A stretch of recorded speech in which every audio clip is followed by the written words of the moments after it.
네, 주안의 만나 12월 24일 목요일 묵상을 함께 나누도록 하겠습니다. 오늘 말씀은 베드로후서 2장 10절에서 22절 말씀으로요. 잡혀 죽기 위하여 난 짐승과 같은 이라고 하는 제목으로 함께 묵상을 나누도록 하겠습니다.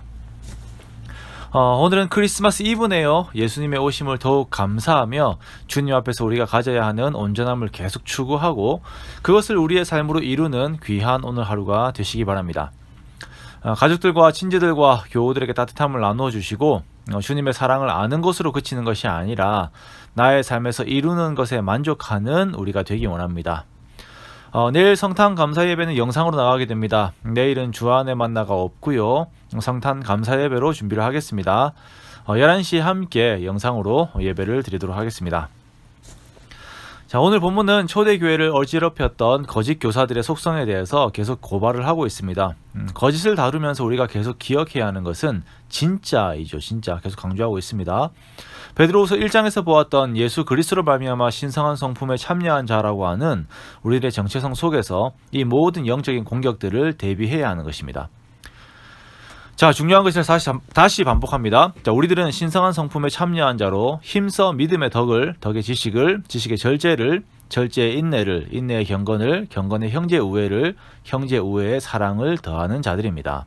자, 우리는 그리스도께 속한 자로 이러한 삶의 열매를 맺어 나아가야 하는 것입니다. 자, 그런데 당시의 거짓 교사들은 그리스도의 속함, 그리스도의 성품에 참여함과는 거리가 먼 주장을 하고 그런 삶을 살았던 것입니다.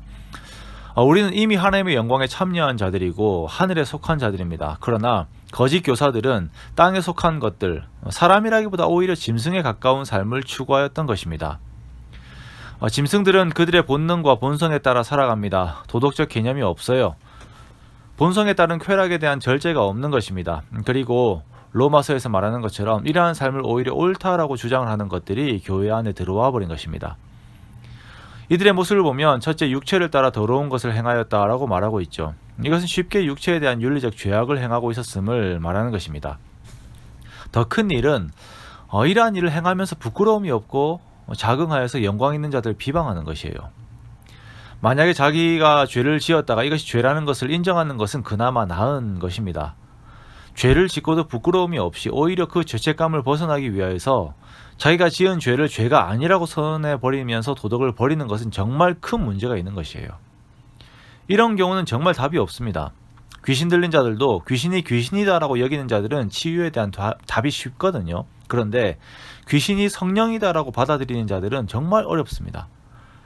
이 거짓 교사들은 당돌하고 자긍하여서 영광 있는 자들, 자, 이것을 해석하면 하늘의 천사들도 비방하면서 자신들의 죄악을 정당화하고 있었던 것입니다. 이들은 낮에 즐기고 노는 것을 기쁘게 여기고 연회를 할 때, 자, 여기서 연회는 성찬과 애찬입니다. 이때에도 사람들을 속인 것들을 즐거워하면서 놀아요. 게다가 거기에 온 여자 성도들을 바라볼 때에 음심이 가득한 눈을 가지고 바라보고 있습니다. 이들의 마음에는 어떻게 하면 굳세지 못한 영혼들을 유혹할까 하는 마음으로 가득 차 있는데 이들이 교회의 구성원이었고 교회의 리더들이었다는 것이 더 큰 문제인 것입니다. 자, 그렇다면 이렇게 살아가는 이들에게 주어진 것이 무엇인가? 저주와 캄캄한 어둠과 멸망입니다. 짐승들이 결국 자기가 잡혀 죽게 됨을 모르고 자기의 본능만을 추구하면서 매일매일 살다가 죽는 것과 같은 삶의 결과가 이들에게 주어짐을 말하고 있는 것입니다. 하나님께서는 사람에게 최고의 가치를 주기를 원하세요. 하나님의 성품을 추구할 때에 우리의 마음에 오는 깊은 만족과 감동이 있습니다. 하나님 안에서 혈락한 욕구들이 이루어질 때 오는 만족과 감사가 있어요. 그러면서 사람은 더욱 하나님의 모습으로 완전해지는 것입니다. 자, 그런데 하나님의 성품이 아닌 것을 하나님의 것인 것처럼 주장하는 교회 리더들로 인하여서 얼마나 많은 사람들이 같이 타락하게 되는지 모릅니다. 교회 리더들이 세상의 속성들을 하나님의 것이라고 주장을 하면서 그것을 추구하고 살 때에 예수님의 몸된 교회가 성도들이 얼마나 망가지는지 몰라요. 그러기에 교회의 그 교역자들과 중직자들 그리고 교회 공동체 안에서 신앙의 연륜이 있는 사람들은 더욱더 하나님 앞에서 주의하면서 나에게서 신성한 성품이 나올 수 있게 기도하며 자기 자신을 돌보아야 하는 것입니다. 우리의 연약함이 다 있습니다. 그러므로 기도하고 회개하고 깨어 있어야 합니다. 그러나 오늘 거짓 선지자들처럼 검은 것을 희다고 하고 육체적인 것을 신령한 것이라고 하는 것은 정말 위험한 것입니다. 우리가 정말 그런 것은 근처에도 가지 말아야 합니다. 성경 말씀을 알고 있고 교리를 알고 있으면서도 자신의 욕구를 위해서 그것을 바꾸어서 사람들의 마음을 유혹하는 것은 정말 하나님 앞에 큰 죄가 되는 것입니다. 21절에 보면 의의 도를 안 후에 받은 거룩한 명령을 저버리는 것보다 오히려 알지 못하는 것이 낫다라고 말씀하고 있죠. 개가 그 토하였던 것을 다시 먹고 돼지가 씻었다가 더러운 구덩이에 돌아가서 눕는 것과 동일한 모습이 이 거짓 선지자들의 모습인 것입니다. 사랑하는 성도 여러분, 우리가 정말 예수님과의 관계가 그 관계에서 정말 순전한 관계가 되기 원합니다. 정말 순수하게 예수님을 사랑하고 예수님을 따르려 하고 예수님의 성품을 닮으려고 애를 쓰는 우리가 되기 원합니다. 그런 모습에 사람들이 나에게 좀 미련하다라고 해도, 좀 답답하다라고 해도, 너무 순진한 거 아니냐라고 해도 그 모습 그대로 예수님 따라가는 우리가 되기 원합니다. 그렇게 예수님을 날마다 더욱 알아가기 원합니다. 마귀는 항상 여러 가지 혼돈의 것들을 가지고 와서 우리들의 마음을 유혹하고 넘어뜨리려고 할 것입니다. 오늘날도 수많은 거짓 선지자들이 우리의 육신의 욕망과 자신들의 주장을 잘 섞어서 우리의 마음을 흔들려 할 것입니다.